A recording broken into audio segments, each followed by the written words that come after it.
Masalah ilmu agama yang mana masyarakat umum tersebut menanyakan perihal tersebut, ada yang menanyakan kepada habaib dan ada pula yang menanyakan kepada para ulama, sehingga bertentang antara jawaban daripada habib dengan ulama.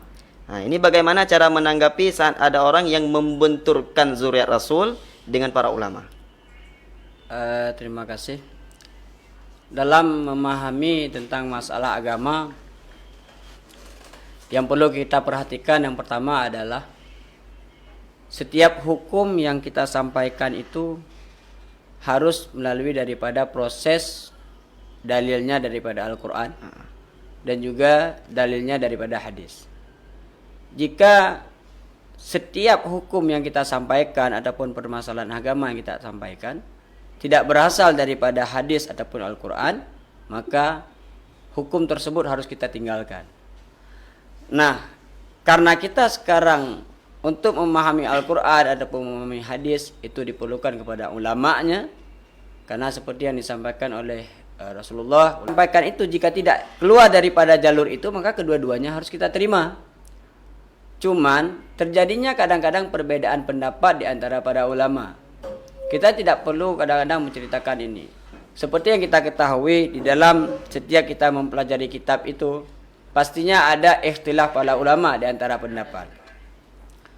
Ulama A mengatakan pendapat ini dalam satu permasalahan. Kemudian ulama yang satu lagi mengatakan lain lagi dalam satu permasalahan. Terjadilah perbedaan. Nah, sebenarnya yang harus kita berikan yang pertama sekali kepada mereka yang menganggap itu terbentur adalah pemahaman yang pertama sekali tentang masalah agama. Karena kalau kita tidak mengetahui mana yang benar dan mana yang salah, kita akan menganggap bahwa yang satu benar dan yang satu salah.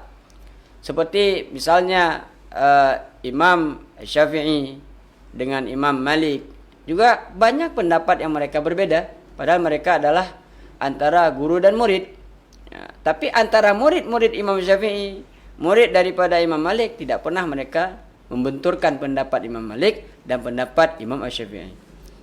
Untuk kita zaman sekarang, mereka yang mencintai habaib menanyakan hukum kepada habaib, silahkan. Mereka menanyakan hukum kepada ulamanya yang bukan daripada kalangan habaib, ya juga silahkan. Tapi tidak boleh membenturkan pendapat antara ulama ini dengan ulama yang itu. Tentu harus kita berikan pemahaman kepada mereka terlebih dahulu bahwa mereka mengatakan ini tetap benar berdasarkan dalil mereka. Mereka mengatakan pendapat ini benar berdasarkan dalil mereka. Itu yang harus kita pahami. Cuma kenapa ada pembenturan di antara ulama-ulama ini?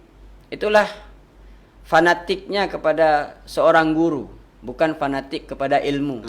Jadi yang harus kita tanamkan adalah fanatik kita kepada ilmu, bukan kepada ulamanya. Karena ulama ini kadang-kadang bisa salah. Namun yang harus kita pahami, yang mereka katakan itu benar ataupun tidak. Dan kita sebagai masyarakat yang mendengar pendapat daripada ulama itu, kita harus bijak. Saat kita mendengar ulama ini mengatakan hukumnya tidak boleh, maka kita tidak boleh menyalahkan ulama yang satunya mengatakan misalnya boleh ataupun tidak. Tapi yang harus kita perhatikan adalah asal pendapat mereka itu dari mana. Jika asalnya daripada Al-Quran, maka itu tetap benar. Jika bukan, maka itu baru salah. Itu yang baru boleh kita tinggalkan. Tidak perlu kita benturkan. Demikian insya Allah.